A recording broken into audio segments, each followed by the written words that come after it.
What's up, guys? It's KB. Make sure you subscribe to the Underground Sports Philadelphia YouTube channel. Click the bell icon down below so you don't miss a single video from us. And thanks for tuning in to another video from Underground Sports Philadelphia. Now let's get into it. Philadelphia, baby, you're going to love it. Best sports fans in the world. Actually, the worst, but that's what makes them the best. All right, I think we are all set. What is going on, everybody? Welcome into episode number 536 of Underground Sports Philadelphia, live from Underground Studios. It's KB, it's Matt. We've got a lot to dive into from the Phils. Is the sky falling? Is it just May? Is it still too early? Who knows? We'll get into all of that. We'll get into the Sixers coaching search. Is it going to be Nick Nurse? Is it going to be somebody else? Obviously, Jimmy Butler, one win away from heading to the NBA Finals to take on Nikola Jokic and the Denver Nuggets. We'll get into the Philadelphia Union. We'll get into Survivor 44 as we are recording. It is Wednesday night, so finale night. We'll get into our finale predictions, and by the time you're listening to this, you'll already know who won, and we'll be on to season 45 in the fall. But before we get started, be sure to follow us on the socials at Underground PHI, Twitter and Instagram, Facebook.com/UndergroundSportsPHI, Twitch.tv/UndergroundSportsPHI if you want to watch every Wednesday night show live with myself and Matt. And of course, follow Matt on Twitter at Matt Castorina. Follow me at KBIZZL311. Subscribe to the podcast feed on Apple Podcasts, Spotify, or wherever you decide to consume your podcasts. We are there. Leave a 5-star review. It does go a long way for helping more people find Underground Sports Philadelphia. Helps more people find all the shows on our network. So go subscribe, leave a 5-star review, and go subscribe to the Underground Sports Philadelphia YouTube channel, youtube.com/@UndergroundSportsPhiladelphia. That's where you get full video episodes of this show twice a week and every show on our network in full video form. You get clips, shorts, live streams, interviews, the whole 9 yards in video form on our YouTube channel. We surpassed 500 subscribers last night, so we met our goal 6 days ahead of time, which was fantastic. We are currently sitting at 503 subscribers right now. The push to 600 and beyond is underway, and obviously we're on that road to 1,000 subscribers, where we have a ton of stuff planned across all of our brands once we hit 1K on the YouTube channel. So go subscribe, leave a comment, leave a like. Smash that like button, ring the bell icon, and subscribe. Be a friend, tell a friend. YouTube.com/@UndergroundSportsPhiladelphia. And this show is presented by the City of Vineland. And whether you're a company looking to expand, relocate, or are a new business startup, selecting the right location is critical to your success. Vineland, New Jersey offers both an affordable business location and an excellent quality of life.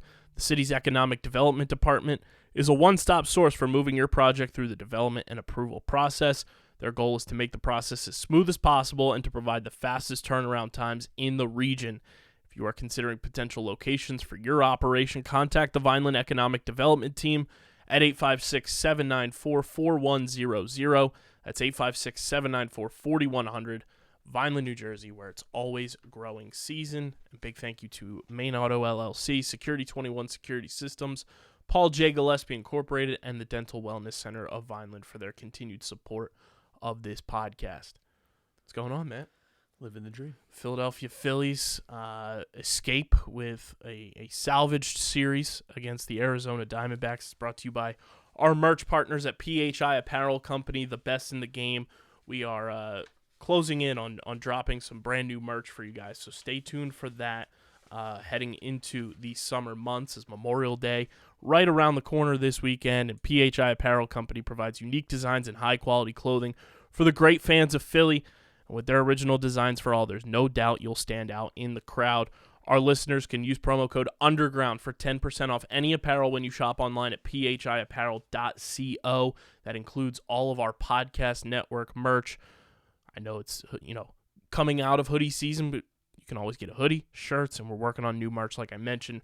So go to phiapparel.co and use code UNDERGROUND for 10% off any and all merch orders. Phils win the game that they weren't supposed to win as they beat the Arizona Diamondbacks with Zach Gallen on the mound. It takes extra innings, but they get the job done. salvage the series. They lose 2 out of 3 to the Diamondbacks. They're 3 games under 500.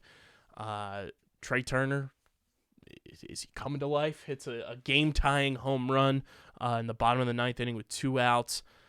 It just feels like, this team, when one thing is on, the other thing is completely off, and then it just completely switches one way or the other. I think it's time for us to accept that the Philadelphia Phillies are not a good regular season baseball team, and they might never be one.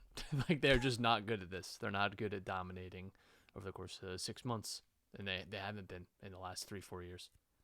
It is, and it's one of those things where the season started, you didn't have Ranger Suarez, so your rotation was not what you expected it to be, so your bullpen was used a lot more than you anticipated. Jose Alvarado's injured right now. You had to send Andrew Bellotti down to make room for Covey, who came up and pitched very, very well during the bullpen game on Tuesday. But, this rotation hasn't had 1 through 5 healthy since spring training. The anticipation was it was going to be Nola, Wheeler, Ranger Suarez. You signed Taijuan Walker, who has had a very turbulent start to the season.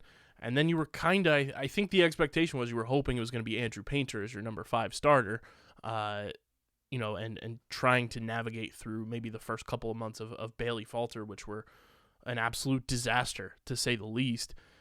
Team hasn't had consistent pitching. The hitters have been either completely cold or it's been 1 or 2 guys, and that's all that have come to life. At this point last year through the month of May, and obviously this was with Joe Girardi at the helm, but the Phillies went 10-18 in the month of May last year. So the month of May just has not been kind to them over the past couple of seasons.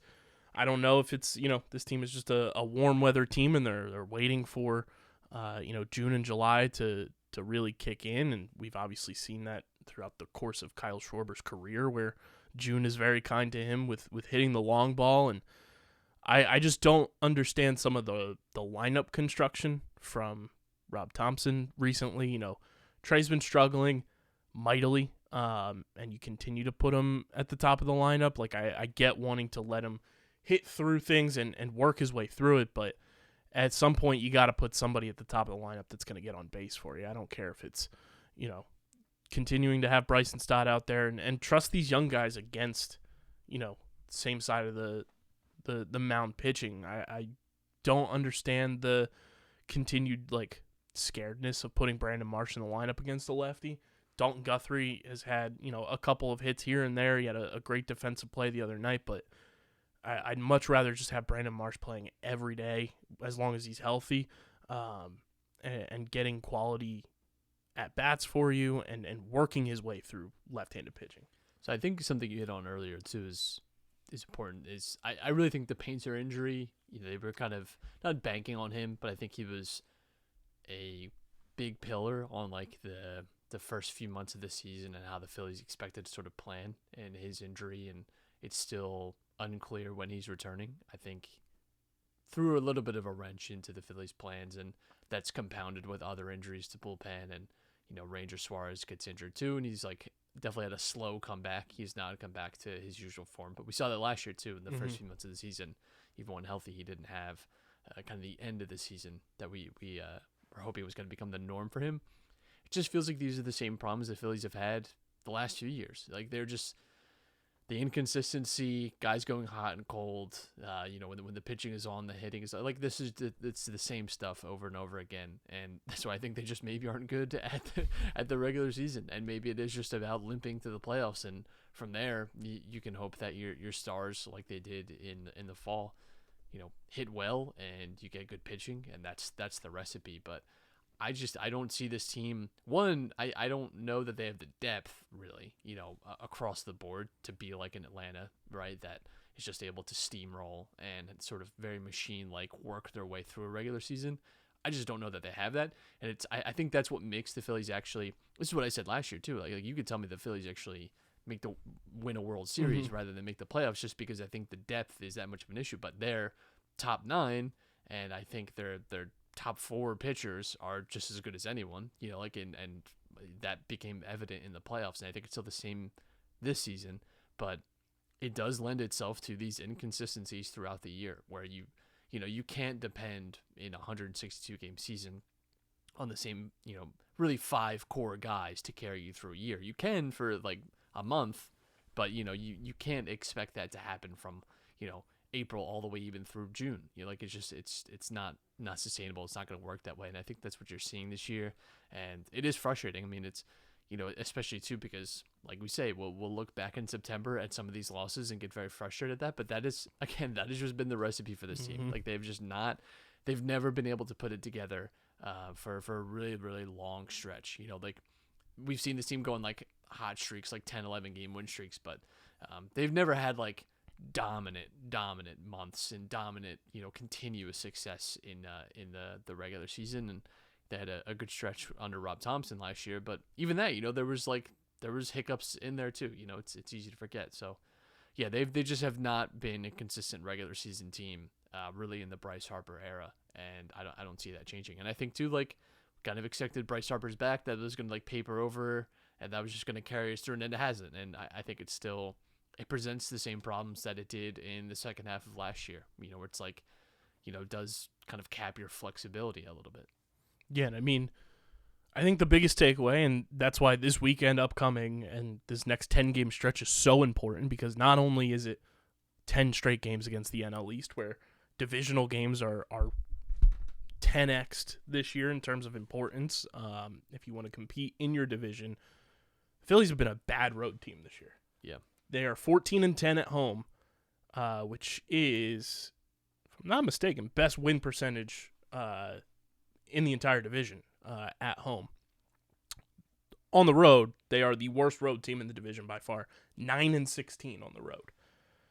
The sweeps at the hands of the Dodgers, the Rangers, stuff like that early in the season have kind of haunted them now, where you're getting to that first checkpoint of, a 162-game season where you're sitting at 23-26. And I think the one silver lining of where the Phillies are right now is, outside of the Braves, the rest of the division has been lukewarm at best. The Marlins are playing well above expectation, and they're 1 game under 500 right now.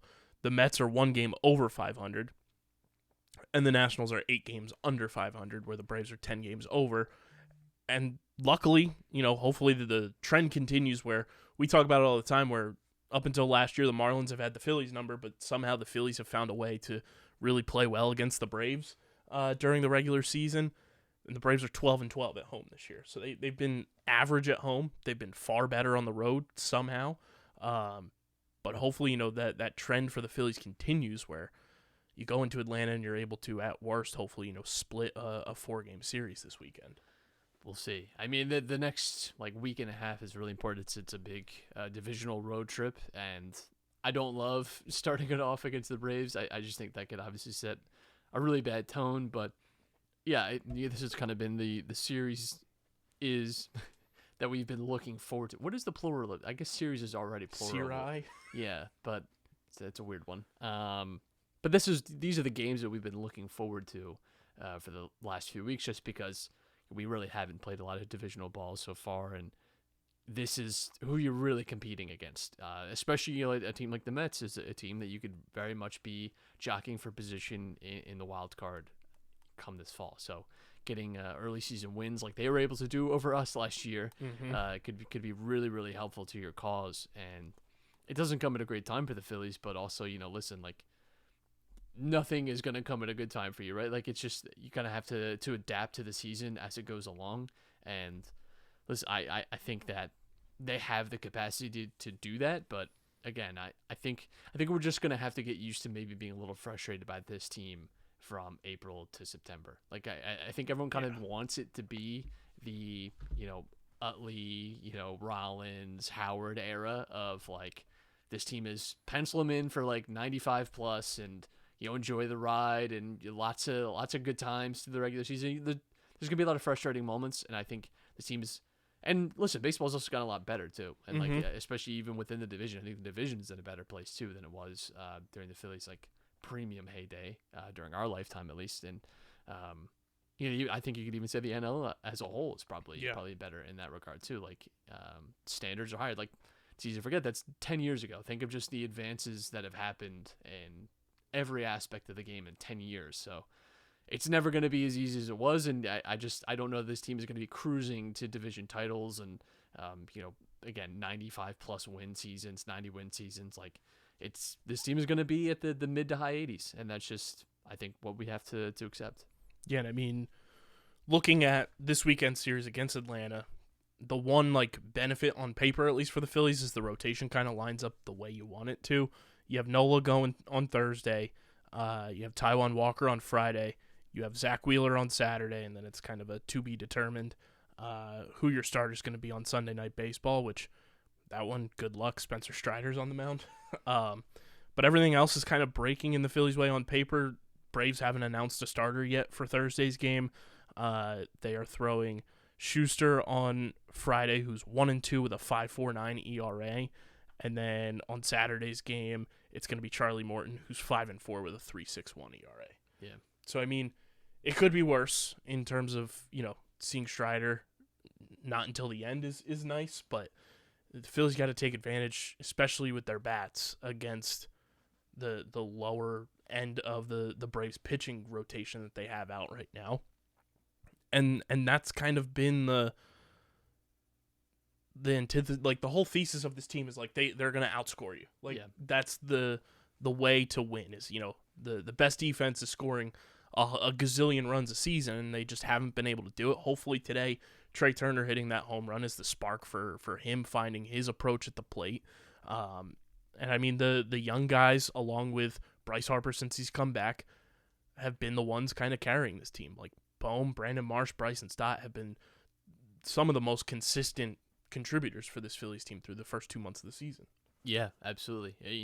We've sung their praises all through the first few months here, and they have carried a lot of water for us, and that's a great thing to have, because without them, I don't know where we are. But yeah, I think offensively, obviously, that's what again carried this team through the playoffs. Even like there was good pitching, but it was clutch hitting, which is again not what we've seen out of this team. And if we can remember too, clutch defensive plays by Gold Glover Nick Castellanos. So which we have seen a lot this year. We definitely a little bit more engagement with him this year. So yeah, I think if they do have a good opportunity, like you highlighted in the first part of that Brave series, to maybe get out a little bit of an edge. But I think I'm much more looking towards that Mets series as like that's the competition level for the regular season that they really need to focus on. Like if you ask me which series I would prefer to win, it would be the Mets series, just because I think that's more where our season is going to end up, is competing with them for second in the division and probably the third or second wild card. So that's where the aim is. Of course, division would be great, but I just which is why this Diamondback series was so important, because they are in second place in the NL West. They are the number one wild card team, and if you were able to take 2 out of 3 against them, that would have been an ideal thing to have in your back pocket. Come August and September, it's like, hey, we have a tiebreaker over the Diamondbacks. We just the NL West this year is just giving us problems. Outside of the Rockies, even then we had a weird Rockies series earlier. Yeah, that led to a 5-game losing streak after the Harper bench clearing. Right. So something about the NL West does not sit right with us. I don't know if it's bad vibes or what, but we have not enjoyed playing the NL West really this season so far. Can we play the NL Central a little bit more? Like, yeah, that'd be nice. Give us something. Although the Cards have turned it around a little bit. They're not amazing, but they've definitely turned a corner from where their season started. They started to play a little better. Yeah, at least we doubled our win total output against the Chicago Cubs from last season, winning 2 games out of 3, where we went 0-6 against them last year. That's just unbelievable. Unbelievable. It was awesome seeing that Dansby Swanson still, for whatever reason, just absolutely mashes. I was at the. I'm glad it isn't just the Braves uniform. Yes. That is, there's something about Dansby. I was at the final game with our season tickets, and it was great to just know that Dansby Swanson still gets booed. Yeah. It was like, streets don't forget. Yeah. We don't forget where you came from. But yeah, I mean, Atlanta, New York, Washington, 10 straight games before you get what on paper is a somewhat feasible opponent. Obviously, the Nationals are not, one of the high caliber teams, but you still can't overlook them. But to have, kind of an ease back into quote unquote lesser competition to have the Nationals and then the Detroit Tigers at home is that's a nice little start to the month of June. Yeah, absolutely. A little bit of medicine, I think, after a 3-6 road trip or something like that. I don't know how many games is that the bookmark for 3-7, 4-6? Yeah, something like that. Something like that for 10 games. I think that's 3 of those wins against the Nationals. Wouldn't shock me. I really I don't think it's totally unbelievable. Realistically, you're winning at least one against Braves and Mets. Mm-hmm. And I think you should be winning 2 out of 3 against Nationals. So Yeah. there's your gimmies. I think the 4 is the floor here. Yeah. That you should be doing. It's the bare minimum. Yeah. 6 and 7 wins. That's good. That's good. That's taking the other road in the fork there. Right. Like you're doing all right. If we're talking 8 or 9 now, where Season started. This is the Vince McMahon meme. I'm at the bottom panel. If you tell me we get 8 or 9, so. Yes, I mean, biggest stretch of the season thus far upcoming, and I wanted to ask you this because he did pitch on Sunday against the Cubs on short rest for the first time in his career and actually looked pretty solid. What do you think it's been with Taijuan Walker this year? What do I think it's been with him? In terms of, he's had a couple of games where, he's gone 6 innings, has done his job, but more often than not, it's been 2, 3, and obviously his shortest start in San Francisco is 2/3 of an inning. What do you think it's been where he just has not been able to find his form? Do you think it's just the lack of spring training kind of being thrown right into the gauntlet of the World Baseball Classic and how deep he went into that and then just working his way back? And I do think part of a lot of the pitchers that pitched in the World Baseball Classic is getting used to the pitch clock, but at this point now you're nearly 2 months into the season where you kind of start to find a groove with that. So I think that excuse is almost out the door, but what do you think has been his struggle? I'll say this, Mets fans were critical of Taijuan out the door. I think they liked him as a player, and he's a likable person, but talked about his inconsistency and were fine with not paying him what we paid. So I don't know that Taijuan Walker's, ever been a hugely consistent pitch. He's had good seasons, but I think this is just kind of who he is. I think the Phillies were maybe making a bet on him finding a little more consistency in his game, but I really remember Mets fans not being too upset that Taijuan Walker was leaving for this price. And I just think that might be a little bit more of the player as he is, not as we hoped he would kind of project to be. And I'm not going to call it a bad deal this early on, but he has not inspired me with any confidence. And I will say the last few weeks have been better. Mm-hmm. It's as the season has gone on, I think we've seen more impressive performances out of him and a little more consistency. And you hope that builds over the course of the year. But I didn't have high hopes for him. I thought he was a decent, and again, this was also when you were kind of expecting Ranger to be healthy to start the year.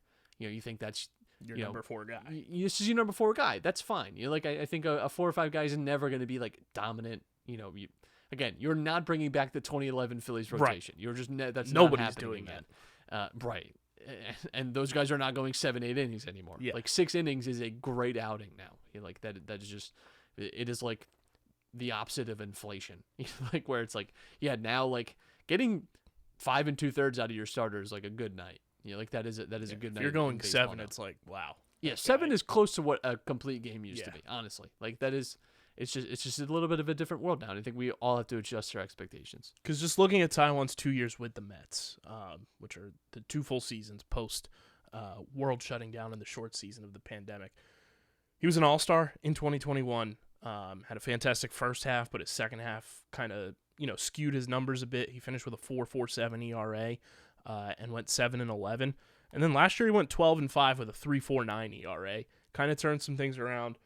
I think the biggest thing that Phillies fans have to realize too is Taijuan Walker's not an innings eating type of pitcher. He's never thrown 200 innings in his career in a given season. The most he's ever thrown was way back in 2015 when he was 22 years old with the Seattle Mariners. His first go around, 169 2/3 is the most innings Taijuan's ever thrown. So you got to kind of remember he's a guy that's going to go 5 or 6 innings at most.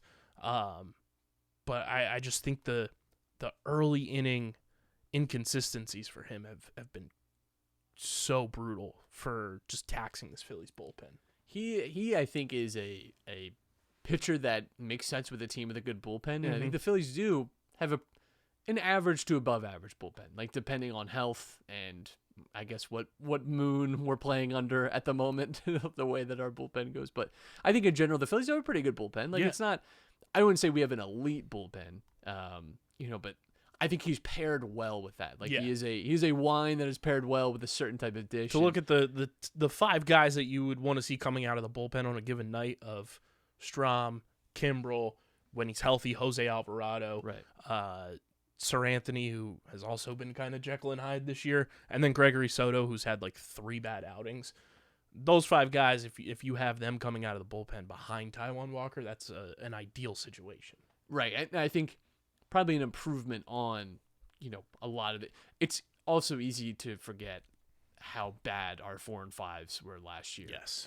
And that Taijuan has not been great, but we're not bleeding games with him. Like it was brutal last year. Those last like 1 or 2 rotational spots, we really had a tough time figuring them out. So yeah, I am. I'm struggling to remember who they were. I remember we had because we replaced one of them with Noah Syndergaard. Right. Well, so there was what's his name? Moore. What?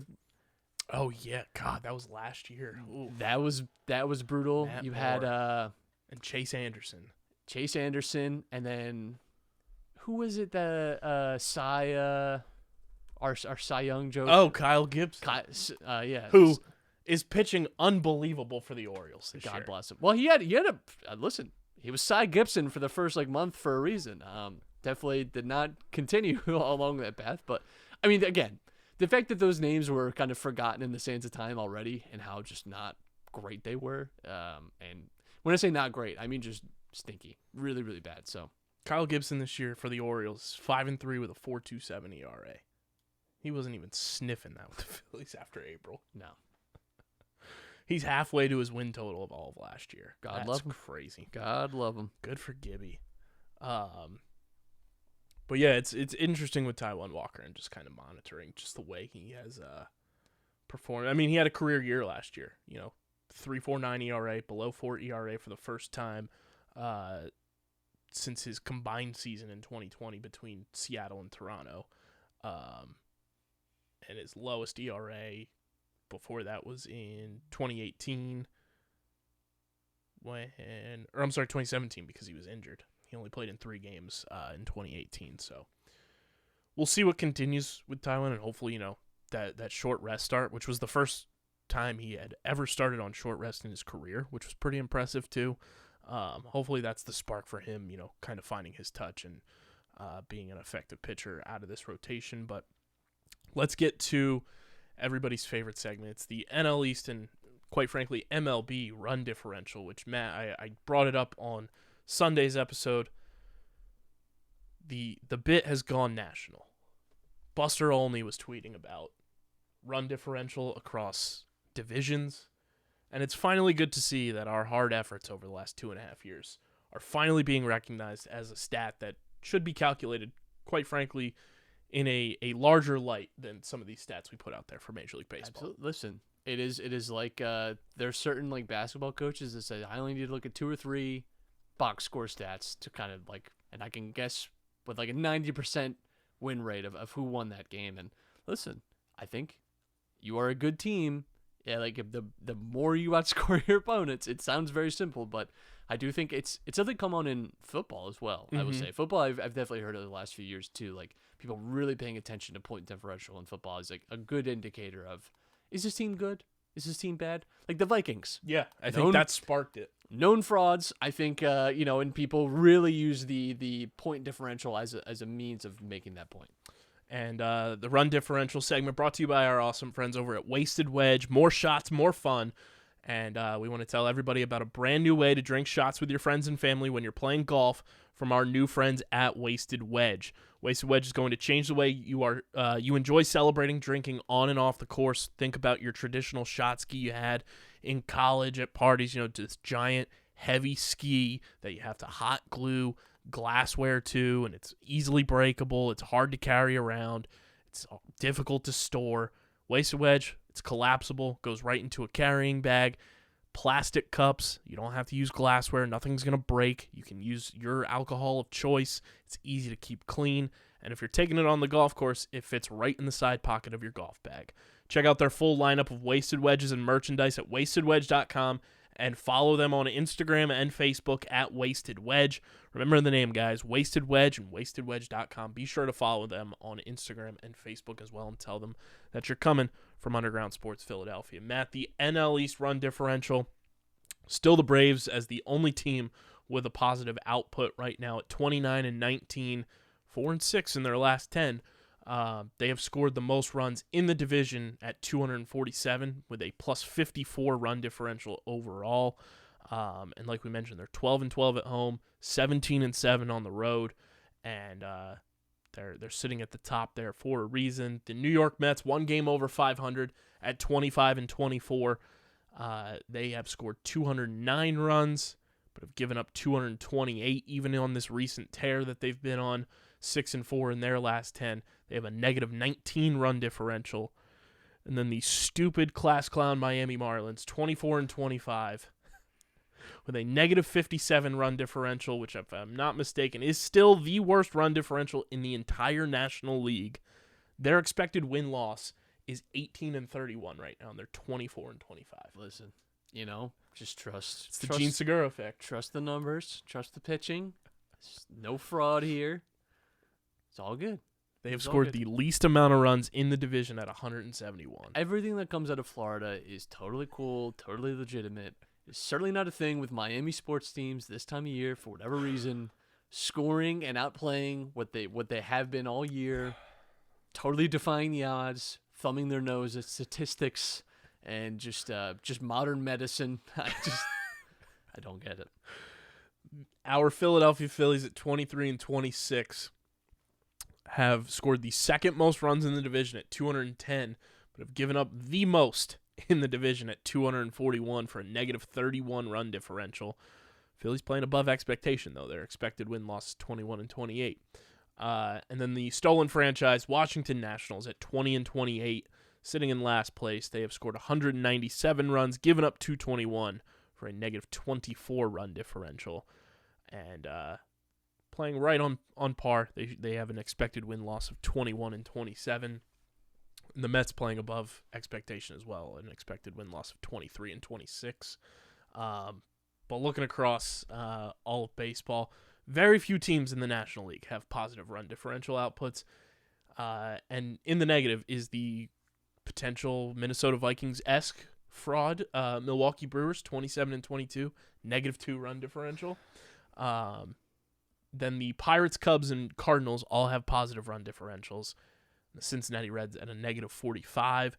Dodgers and Diamondbacks, only teams in the NL West with positive run differentials at plus 57 and plus 15. The Oakland A's, though, just unbelievable how they cancel out everything that the Texas Rangers are doing. Rangers have scored 310 runs this year, which is the most in baseball. And we were a good part of that. I'm glad. I think we still count for like 8% of those runs. They have a plus 112 run differential. The Oakland A's, who are 10-40 this season, a negative 178 on the run differential marker. You love to see it. I don't. Yet somehow, the Oakland A's, who have given up 358 runs this year, they've scored 180, which is more than two teams in the AL Central, being the Detroit Tigers and the Cleveland Guardians, who have only scored 166 and 169 runs, respectively, which is just, to be in that division, what it must be like. The most mediocre division in all of baseball, where your first place team is 26-24. It doesn't take much to win the AL Central. No, it does not. And then the Tampa Bay Rays have kind of come back down to earth a little bit. They are 5-5 in their last 5. They have a run differential plus 107 at 35-15. And the AL East still a juggernaut division where everybody is at least 3 games over 500. Couldn't imagine being in that division. I would end it all. I would end it all. So there's your run differential there. Shout out to Buster Olney tweeting about run differential as well. It's important and kind of tells the tale if your team is good or if it's not. Matt, Jimmy Butler, I don't know about you. I am so beyond tired and so beyond just like over seeing the revisionist history of Jimmy Butler. Oh, yeah, because we definitely chose Tobias Harris over him. That's exactly how that happened. Exactly how it worked. I think people have appreciated him, and we appreciated him, and I wish he was still on the team. It was a bad decision by us. But to me, I don't know. That was like 4 mistakes ago. Yeah. It's just like, and I mean like franchise-altering mistakes. Like we've had many more mess-ups in between those two things, but I guess it's kind of nice that Boston's going to lose. I would definitely rather see Miami advance than them. Yeah. So there's that. And it feels like Denver's probably gearing up for a championship. So I'm cool with it. I like seeing Boston go home. I like hearing their fans fill their diaper about Joe Mazzulla and how bad he is and how awesome it is that Doc Rivers and the Sixers lost this team that is like absolutely just collapsed in this series, like beyond just like getting outplayed, like they've just mentally just given up the ghost completely. So that's really cool. I love it. I'm so happy that that we lost to this team and that we just watched them get absolutely eviscerated and just not even care, like because they don't care. It's like they've been to these a bunch of times. It's not a big deal to them. It's just it wouldn't be the first time Joe Mazzulla gets knocked out of a tournament by Jimmy Butler. It's true, and I mean does it get any weirder than that? That was one of the more fun recent memory Sports Center facts, I think, that have been put out there over the past couple of years. That Joe putting Mazzulla out some good stuff every 6 years. I think they get it together. Joe Mazzulla losing in the NCAA tournament as a player to Jimmy Butler. Nick Nurse, though, apparently meeting with the Sixers as the first of the Woj list. And then, according to multiple sources, I think this is just an all-time play by Frank Vogel, just using Joshua Harris's private jet to fly him to Wildwood for Memorial Day weekend. I'm so uninspired by any of this. I do love the definitely overlapping Wildwood Memorial Day weekend trip. Like, just meet me in Wildwood. Hey. That is like really far from. Just meet me in Wildwood. Figure it out. You want to fly me out?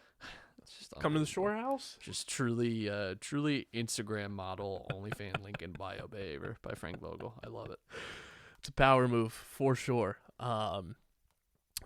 It is funny too that Doc Rivers, even after getting fired by the Clippers and then immediately taking a job with the Sixers back in 2021, doing the same thing now. Apparently, he's a finalist for the Phoenix Suns head coaching job. Whatever.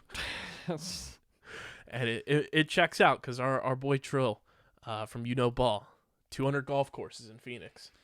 I mean, yeah, if there's one thing I know about Arizona is they take their golf very seriously. So we'll see Doc at the Waste Management just absolutely going bonkos with the Phoenix Suns. And it would be hilarious to see Doc Rivers coaching. You ought to know you bought it. Like, that's what he's going to be saying to us. Doc Rivers and Kevin Durant seems like a match made in hell. Good luck. I mean, honestly, that is and then the last bit of NBA news that I saw on the timeline this week was Pat Bev on his podcast kind of stoking the fire of James Harden returning to Houston. Whatever. I don't care. I'm not ready to care about the Sixers just yet. I'm just ready for that whole saga to be over. It is not going to be over for a month and a week till we get early July. Until Woj is starting to tweet new adjectives. And I can't wait until the Houston Rockets get fairly punished for tampering, right? That's going to happen. Yeah, nice little $2,000 fine. Milwaukee and Philadelphia would really like to see that, the same consistency in rules applied here. I think I stand with the Milwaukee Bucks in solidarity on this issue. We want to see results. I think Giannis was right, actually. Maybe you shouldn't consider the season a failure. What is a failure even? What does that even mean to fail? We want to see a due process deliver results, as Milwaukee. I just can't wait till next year when it's like Giannis, Embiid, and Jokic are all going for the MVP again, and it's like, well, 2 of the 3 have a title, so maybe we'll give it to Embiid again for pity because he's never going to win a championship. Maybe that's where we'll be. Well, Giannis and Embiid probably won't qualify because might not hit that game threshold. So stupid. It's the dumbest thing. Just the absolute dumbest thing. And then also I also love this on the timeline too, because it feels like we're right back in 2018. We're doing the LeBron thing again. No shot. I think it's people like tongue in cheek talking about it, but no shot. People trusting offshore sports books as well over the past week. Yeah, it's a bad week for that because I haven't heard anything about JJ Redick. Yeah, there's some disgusting alternate timeline where JJ Redick is coaching LeBron James on the Sixers. I'm telling you right now, I would not watch a minute. I would not watch a minute. Not a second. Disgusting. Absolutely foul. But from the NBA, that just makes us absolutely miserable, to the Philadelphia Union. Matt, it's brought to you by our friends over at Kenwood Beer. Team that knows how to beat a New England Boston area team. Who knew? Kenwood Beer, the official beer of Underground Sports Philadelphia. It's a refreshing light beer, 4.1% ABV, 127 calories, 10 grams of carbs, brand new logo rebrand, kind of dishing out the Philadelphia Union colorway with the blue and yellow. Go to kenwoodbeer.com and use the Kenny tracker to see who has Kenwood on tap in the Philadelphia area. Buy Kenwood at your local Philadelphia area liquor store, or in Eastern Pennsylvania, your local Whole Foods. Light body, light calories, plenty of flavor. Must be 21 or older to do so. And please drink responsibly with the best light beer on the planet. Union moving on up, Matt. They are. I actually think this past weekend against New England was one of their best performances that we've seen this year, even counting some of those Champions League games where, it seemed like early on, that was the only time we were getting good Union was when they were playing in the Champions League. But I think, too, like we talked a little bit about how you kind of have to trust this team is going to figure it out and adapt. And that early last season, that they did not play well, and it wasn't until the summer that they started hitting their groove. And you started to see this team adapt a little bit. They've gone to a new formation. You see them play 3 at the back this past weekend. And I think that's actually a system that kind of suits the Union's strengths, which are they have good, not just good center backs, but good in-possession center backs that can hit long balls very well. And they have a pretty good depth at center back, I would say, as well. And fullbacks in a 3 or 5 back situation are afforded a lot more space, and you can get a little more creative with getting them open down the wing. And it is a style of play that really suits itself to the way that the Union have liked to play, which is to counterattacking, to absorbing pressure and getting out on the break. And I think you saw a little bit of that against New England. It's I think a positive sign just on how they've maybe started to figure out how to turn this thing around, because I think the Diamond this year, I'm not going to say it can't ever work again, right? But it just felt like, we've not had the same consistency, and we've not had, like year on year, you have to adapt and change in any sport. Like, teams get a little bit of film on you, start to understand the way you play, and are naturally going to figure out ways to take away what you want to do. You have to get a little creative. And I think the Union have started to do that, which is a positive sign. Like, that is what you want to happen. And I mean, they've been on a nice little run now, like their last 5, they've won 4 of the last 5, 1 draw in there. I think that's a good way. And you've started to see defensively too, the team really solidify in the last few weeks, because that was, again, sort of the backbone of this team over the last few years has been defensively, how good they've been. It wasn't really until last year that they started to hit that big offensive groove. Historic, really. Yeah, and I mean, they've got similar goal output and the exact same goals against that first place Cincinnati has right now. Right. And you're 4 points back of being in second place in the East. Yeah. And, we talked about, too, like, having the top seed in MLS doesn't mean as much as it did in years past because of the new playoff format, but you still want to have, home field advantage. You still want to have, that is a real benefit, especially for Philadelphia and for a lot of MLS teams. Like, home field advantage is a really stark thing in this league more than a lot of others. But, Yeah, I think too. Like you see guys that getting on the score sheet again, and this team is scoring from open play. That has been an issue for them this season. They really haven't been able to create a lot. Kind of within the lines. They depended a little bit on penalties and things like that. They had a penalty over the weekend, of course, but like it's good to see that them start again to find their groove a little bit, and definitely saw some flashes. Knowing they were still able to create chances, which is fine. Like it's very hard to obviously eliminate an opponent doing everything. They're going to find good opportunities, but I do think the Union, this 3-back could be kind of the sign of things to come for the season. Maybe switching formation up a little bit. Yeah, and I mean your next couple of matches coming up to end the month of May: New York City, Charlotte at home on Wednesday, and then into the month of June you start off against Montreal, San Jose, Orlando City, and Inter Miami. So I think there's some winnable matches in there too that'll help you continue climbing up the table.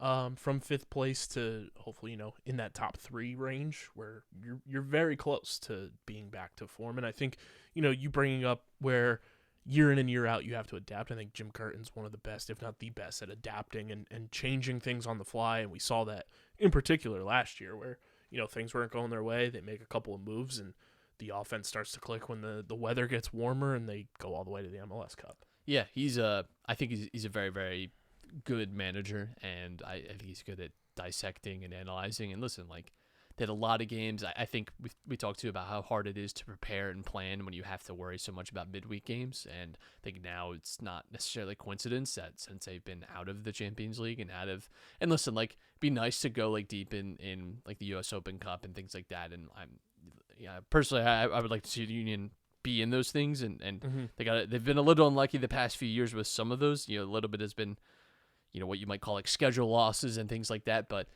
I would like to see them progress, at least in the domestic cups a little more. Champions League making it to a semifinal is great. I really don't think that's anything to besmirch, but I don't think it's a coincidence either that the Union's results have picked up since being out of those competitions. I think there's just a world of difference between having to prepare for 2 to 3 games a week than, as opposed to 1. It is just a big change. So over the next, let's see here, in terms of just their matches that they have upcoming with the next, next 5, New York City, Charlotte, they're kind of, bubble teams right now. Charlotte is the 9 seed, New York's 10, Montreal, San Jose, Orlando City, and then Inter Miami. That takes you through the month of June. How do you see things shaping out record-wise for the Union? Yes, I mean, they, like you said, they have winnable games here. The teams that they're playing are not what I would say like the absolute cream of the crop of MLS. It was actually interesting too because they released the like salary that each team is paying out, and 2 of the highest spenders in the league are 2 of the worst teams in MLS this year with Toronto and LA Galaxy. Both those teams probably going to be finishing at the very bottom of the league. Union are in I think like the bottom 7 or 8 spenders. And when you just consider the amount of success that they've had over the last few years, despite that, is really impressive. Maybe that means also we should consider spending a little bit more money. Like if you're spending league average, you wonder if maybe this team could raise a precipice. But yeah, like a lot of the teams are playing, are sort of at the bottom of the conference. And so I think winning 3 out of 5 is a good mark to hit.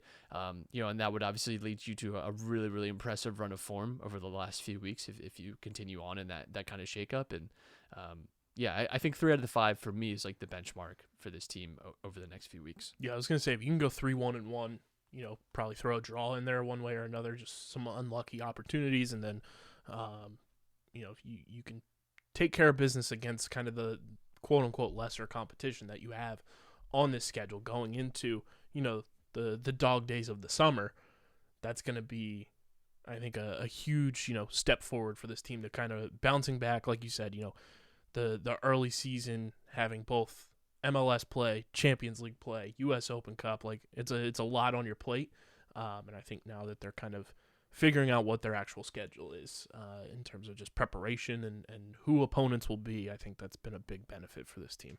Because I think we forget too, like for the most part, there's still a lot of young dudes on this team too that are kind of just learning to play together for the first time. Yeah, it's we expected, I think, the same starting lineup, and we've seen like definitely introduction of like more rotational players this year, and that was obviously going to be a big thing. But yeah, I still think, again, too, when you're trying out a new formation like they have in the last few weeks, there's going to be a little bit of new understanding of your role and how you fit in within the team. So have to keep an eye on that. So we'll see what goes down with the Union over the next couple of matches that they have upcoming. But from the Union to a finale, Matt, it is the Survivor 44 finale tonight. It's brought to you by our friends over at Tomahawk Shades, the best small batch eyewear in the game. Guys, the sun is out. It's beautiful weather. Memorial Day is here. You got to protect your eyes when you're outside with Tomahawk Shades small batch sunglasses. And when you're inside watching Survivor, you should be wearing your Blue Light Plus glasses from Tomahawk Shades. They also have prescription lenses available if you need those. They're providing a quality product for a fraction of the big eyewear companies. They look great. You'll be styling and profiling all summer long. You'll be protecting your eyes indoors from those harsh blue light rays. You guys can go to tomahawkshades.com. They've been rocking with us for 3 years now, and they're the best in the game.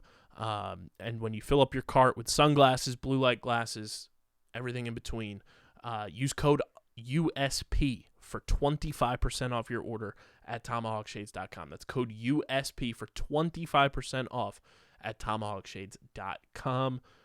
Matt, this past week leading into the finale, Jamie voted out at the last tribal council, leaving our final five as Jam, Carson, Lauren, Heidi, and Carolyn.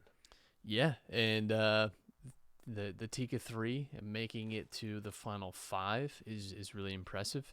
And I mean, you're guaranteed to see at least one of them at the final, and I would put, if there's only one of them, I would put them as the favorite in the final three, right? If it's them, Lauren and Heidi. I think any one of the Tika 3 and Lauren could win. I do think Lauren could like make an interesting case. Heidi, I don't want to completely count her out, but I don't know that I don't know what her explanation for her decisions over the last few like weeks have been exactly. I'm not totally like sure what her strategy has been, and she talked about how like Danny was her biggest ally, but she was like voting against him at times. Yeah, like it just I would love to hear kind of her thought process, but it just feels like through everything else we haven't gotten that completely. Yeah, I think Jam has to be considered the favorite just because, listen, like he's controlled the vote a lot. He's been the centerpiece of the season a lot. Like as exciting and fun as Carolyn has been, and she's also been good, Jam has been very good too, and has been like the guy running the show. So I think if he makes the final three, it's hard for me to see anyone beating him. Like I really think he's someone that if I'm any of the other four remaining that I would like to see going home. And I think people also recognize that Jam is good at the game and is running the game. And he has made it known too that like, listen, if I don't want you around, you go home. Like he has talked a lot about that. So yeah, I think that's impressive. And Carolyn, I don't know if it's hard to tell like whether or not how seriously people take her or not. And if they actually think that she's like a good player or not. I do think like the last few, like especially the last few episodes when she saves Carson with the right, like people were like, oh, she's like here to play, like right. I think people have been more aware now, but it's always hard to tell. And Carson, I think, is going to have to tell a good story because part of his game has been a little more under the radar and some of the relationships he's built with people. So I think he's going to have to tell that story. And Lauren, I think, is have to talk about her like perseverance and the fact that she has had to constantly kind of adapt in this game. Yeah, like those are the stories I think that they're all going to have to tell, to win $1 million.